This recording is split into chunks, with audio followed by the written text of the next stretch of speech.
Good morning बच्चों।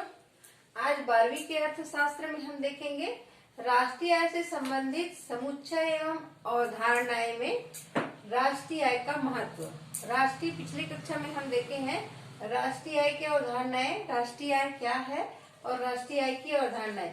तो राष्ट्रीय आय जो है हमारे देश की जितनी भी सेवाएं हैं, वस्तुओं हैं, उसके मौद्रिक मूल्य होता है। जो हम कमाते हैं, जो उत्पादन करते हैं, वस्तुएं बेचते हैं, उन सब का जो मूल्य तय होता है वही राष्ट्रीय आय कहलाता है। जितना हमारे देश में संपत्ति है जिसको हम यूज कर रहे हैं, बेच रहे हैं, खरीद रहे हैं, जो लोगों के आय को दर्शाता है वही राष्ट्रीय आय कहलाता है।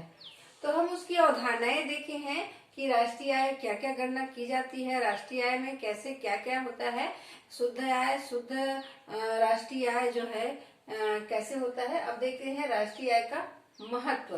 राष्ट्रीय आय के महत्व में राष्ट्रीय आय क्या महत्व रखता है एक देश के लिए, उस देश की राष्ट्रीय आय क्या महत्व रखता है। जैसे कि हम देख रहे हैं कि एक घर को देखने से, वहां के रहने वाले लोगों को देखने से, वहां के रहन सहन, पहनावा, खान पान, उसकी स्टाइल को देखकर हम जान जाते हैं कि वो कितने अमीर है, मध्यम वर्ग है या गरीब है। हम व्यक्ति को देखते हैं, उसके पहनावा, रहन सहन, ठाट बाट, खान पान, ये सबको देख के जान जाते हैं कि लोगों की आय कितनी होगी। उसका रहन सहन देखते हैं तो, और उसका आय कितना होगा, और वो अमीर है, मध्यम वर्ग का है या गरीब वर्ग का है, उससे हमें पता चल जाता है। वही उसी प्रकार हम देश में भी राष्ट्रीय आय, देश की स्थिति का हम वही जायजा लेते हैं। देश को पहले देखेंगे, वहाँ के लोगों की स्थिति को देखेंगे, वहाँ के जो विकास की गति हुई है, वहाँ रेलों की, वायुयान की, सड़कों की, पानी की, बिजली की, शिक्षा की और स्वास्थ्य की व्यवस्था कैसी है।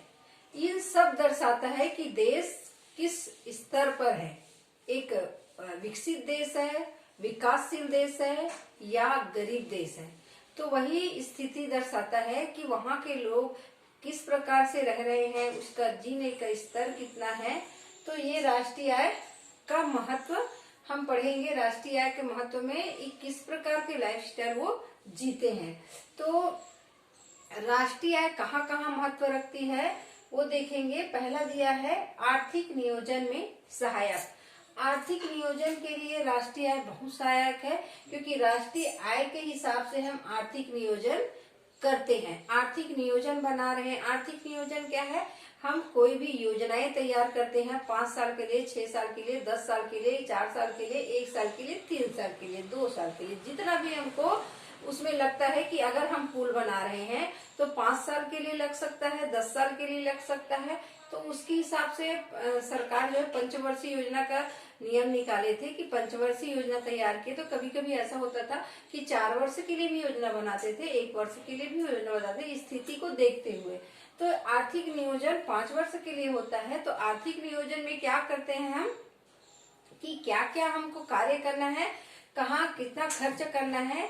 तो ये कब करेंगे, जब हमारे पर आय होगा, हमारे देश की स्थिति कैसी है, हमारे देश के पास पैसा है कि नहीं है। तो हमारे देश, हमारी जो संपत्ति है उसको देखेंगे कि हमारे पास इतना संपत्ति है, तो उसको हम खर्च करेंगे तो कहाँ कहाँ कैसे कैसे खर्च करेंगे, तो बंटवारा करते हैं। तो आर्थिक नियोजन उसी के हिसाब से बनाया जाता है कि हमारे पास धन संपत्ति कितनी है, तो हम उसको कितने कितने कहाँ कहाँ खर्च करेंगे रहेगा हमारे पास। जैसे एक व्यक्ति के पास महीने में कितना पैसा आता है, तो उनको हिसाब है कि मेरे पास महीने में 20,000 आ रहा है, तो 20,000 का हम कहाँ कहाँ खर्च कैसे कैसे करेंगे। तो वो अपना नियोजन बनाएगा, योजना तैयार करेगा कि 20,000 का मैं कहाँ कहाँ खर्च करूंगा। तो ये होता है नियोजन। तो वैसे ही देश में आर्थिक नियोजन जब तैयार करते हैं, तो आर्थिक नियोजन कब तैयार करेंगे, जब उसको पता रहेगा कि हमारे देश की राष्ट्रीय आय, हमारे देश की स्थिति, हमारे देश में पूंजी कितनी है। तो उसके हिसाब से वो उसको खर्च करने के लिए अपना वो नियोजन तैयार करेगा। तो नियोजन के लिए, आर्थिक नियोजन के लिए देश में कहाँ कितना क्या तरक्की करना है, उद्योग खोलना है, किस प्रकार से हमको और लोगों के लिए कार्य करना है, बांध बनाना है, सिंचाई की व्यवस्था करना है, कृषि में खर्च करना है। तो हमारे पास हमारे देश की स्थिति बताता है कि हमारे पास कितना आय का साधन है, तो उसके हिसाब से हम व्यय करते हैं। दूसरा दिया है आर्थिक कल्याण का मापक। आर्थिक कल्याण का मापक भी राष्ट्रीय आय होता है।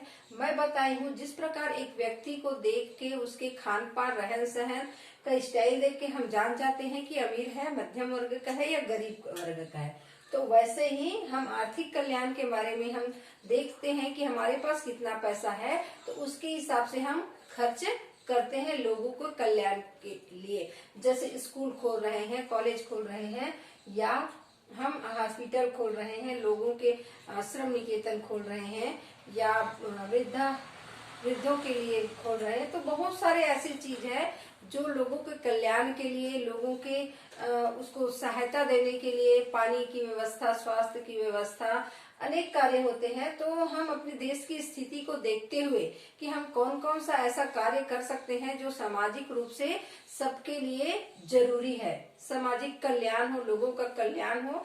तो ये कब होगा? जब हमारे पास आय रहेगा, हमारे देश में पैसा रहेगा, हमारे देश की स्थिति उससे निपट सके, हमारे देश की स्थिति अच्छी रहे, तब हम लोगों के सामाजिक हित के बारे में सोच सकते हैं। और हमारे देश की स्थिति या हमारे देश में संपत्ति कितनी है, तो कितने संपत्ति को हम आर्थिक कल्याण में लगाते हैं और कितने को आर्थिक नियोजन में लगा रहे हैं, ये हिसाब लगाया जाता है। क्योंकि कुछ नियोजन में तो लगाते ही हैं, देश के विकास में तो लगाते हैं, और उसके बाद भी सामाजिक कल्याण में भी, आर्थिक कल्याण में भी इसमें पूंजी लगाया जाता है। तो आर्थिक कल्याण के मापक के लिए भी आर्थिक नियोजन की गणना करना बहुत जरूरी है, जानकारी लेना बहुत जरूरी है।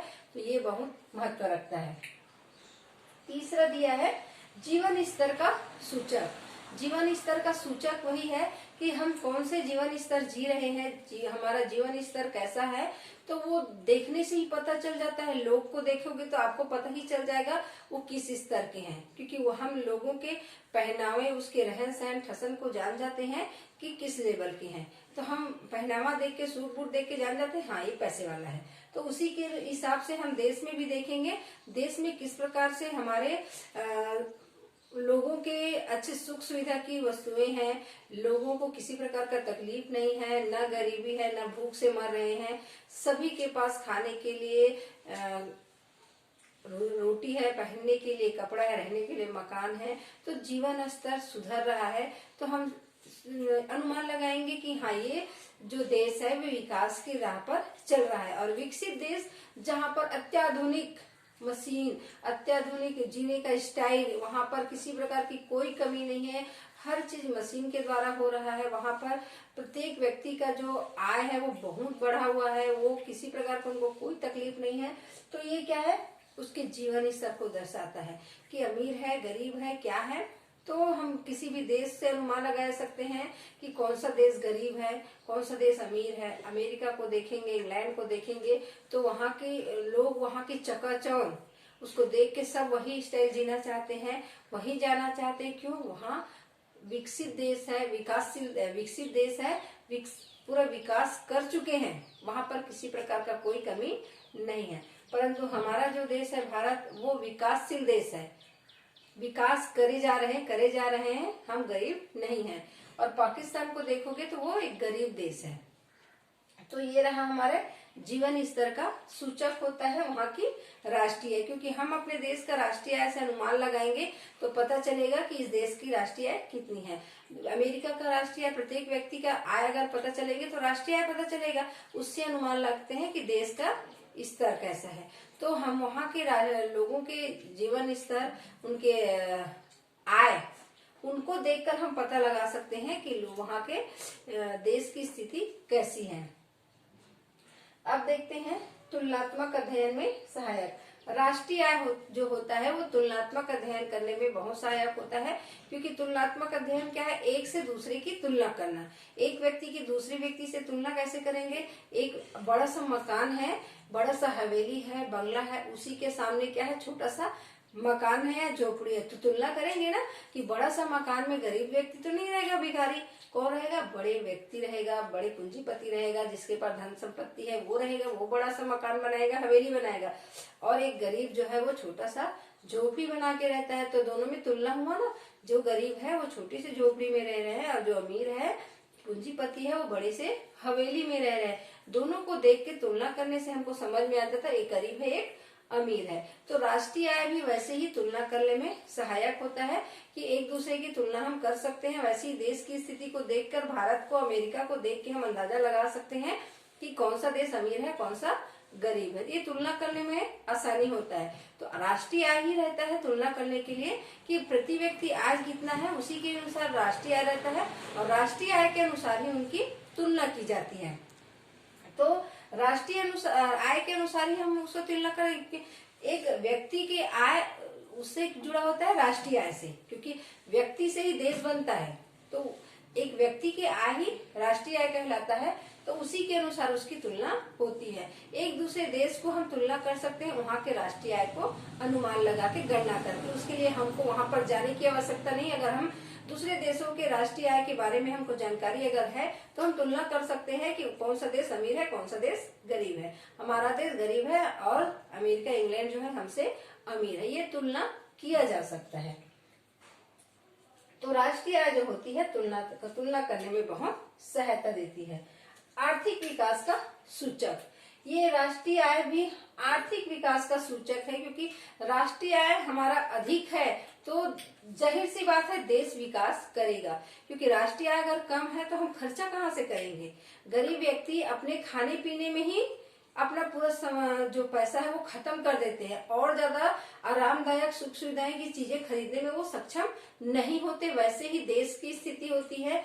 जो गरीब देश होता है, मध्यम वर्गीय जो देश होता है, विकास की राह पर तो चलते हैं, परंतु कम पूंजी वाले देश होते हैं उतना विकास नहीं कर पाते, क्योंकि उसके पास उतना विकास के लिए धन नहीं होता। और जिसके पास धन संपत्ति है वो विकास करते जाता है, क्योंकि उसके पास संपत्ति है।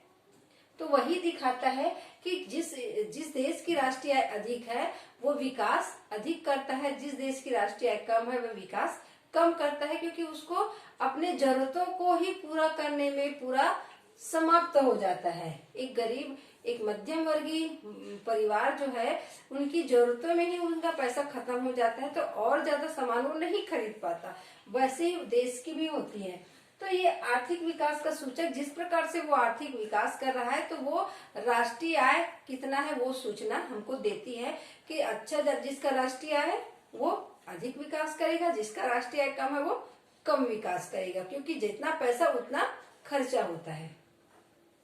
तो देश की स्थिति किस प्रकार से विकास कर रहा है, कैसी उसकी स्थिति है, उसको देखकर हम अंदाजा लगा सकते हैं कि विकास किस गति से हो रहा है। अब देखते हैं आर्थिक नीति के निर्माण में सहायक। नीति निर्माण में भी वही सहायक होते हैं। देश की संपत्ति, उसी के अनुसार हम यहाँ नियम बनाएंगे। कौन कौन से नियम बनाने से हमको फायदा होगा, क्या नियम रखने से नुकसान होगा, वो देश की आय बताएगा। कभी कभी हमें ऐसा निर्णय भी लेना पड़ता है अपने आय को बढ़ाने के लिए। कुछ लोगों के हितकार होता है या हमको लगता है कि हम ये आयात निर्यात करेंगे तो हमको विदेशी पूंजी अधिक मिलेगा, तो कुछ नीति के निर्माण में भी हमको सहायता मिलती है। अपने राष्ट्रीय आय बढ़ाने के लिए हमें अपने देश में बहुराष्ट्रीय कंपनी खोलना है, दूसरे देशों को हमको यहाँ बुलाना है या दूसरे देशों की कंपनी को यहाँ खोलना है। भले उसमें हमको नुकसान हो रहा है, विदेशी कंपनी यहाँ पर आकर सामान बनाता है, अपना देश का छाप छोड़ जाता है, मतलब क्या है, इसमें अपने देश का नुकसान है। परंतु कभी कभी अपने राष्ट्रीय आय को ध्यान में रखते हुए ये नियम हमको निकालना पड़ता है, ये नियम करना पड़ता है, क्योंकि विदेशों को आकर अपनी विदेशी कंपनी का छप्पा लगाना, ट्रेडमार्क लगाना हमारे लिए बहुत घातक है। परंतु हमको ये करना पड़ता है क्योंकि वो विदेशी कंपनी है जो हमारे देश में आकर यही कंपनी खोल रहा है, यही पैसा लगा रहा है, उसका फायदा हमको हो रहा है। परंतु वहाँ यहाँ जो हमारे बेरोजगारी है वो तो दूर हो ही रही है, साथ में लोगों को जीवन स्तर में भी सुधार आ रहा है। तो कुछ कुछ समझौते हमको करने पड़ते हैं। तो आर्थिक नीति के निर्माण में भी ये सहायक है। क्या करना है, कैसे करना है, किस प्रकार के नीति निर्माण करना है, तो ये हमारे देश की आर्थिक राष्ट्रीय आय बताता है। उसी को ध्यान में रख के हमको ये निर्णय लेना पड़ता है। 7वां दिया है आय के समुचित विकास की जानकारी। हमारे देश की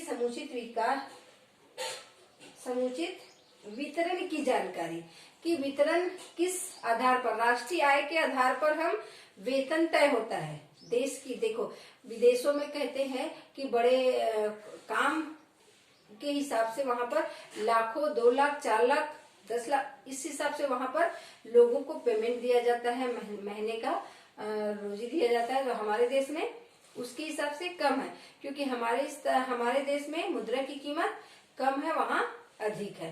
तो देश की स्थिति, देश की राष्ट्रीय आय दर्शाता है कि वितरण किस प्रकार से किया जाए। यहाँ पर जैसे भूमि, श्रम, पूंजी, संगठन, साहस में जो वितरण करते हैं, मजदूरों को जो उसकी मजदूरी दिया जाता है, श्रमिकों को उसका वेतन दिया जाता है, भूमि को उसका लगान दिया जाता है, पूंजीपति को ब्याज दिया जाता है, तो राष्ट्रीय आय के अनुसार उसको दिया जाता है। राष्ट्रीय आय तय करता है कि हमारे देश की स्थिति के अनुसार हम उसमें ब्याज तय करेंगे, लगान तय करेंगे, क्योंकि जैसी स्थिति है वैसे उसकी कीमत होती है। अगर हमारे देश मध्यम वर्गीय है, विकसित देश है, विकास कर रहे हैं, विकसित बोलती है, विकासशील देश है, तो हम विकसित देश की तुलना नहीं कर सकते। विकसित देश में जैसे एक श्रमिक को वेतन दिया जाता है, वैसे हम अपने देश में नहीं दे सकते, उतना हमारे बड़े बड़े अधिकारी को दिया जाता है। तो ये अलग अलग होता है, अलग अलग देश की, वहाँ की रहन सहन, वहाँ की विकास की गति के अनुसार। तो ये राष्ट्र की आय वहाँ के रहने वाले लोगों के जीवन स्तर को तय करता है। तो उन्हीं के अनुसार यहाँ पर श्रमिकों की रोजी, जो आय व्यय है, लाभ है, हानि है, वो तय होता है। तो ये रहा हमारा राष्ट्रीय आय का महत्व।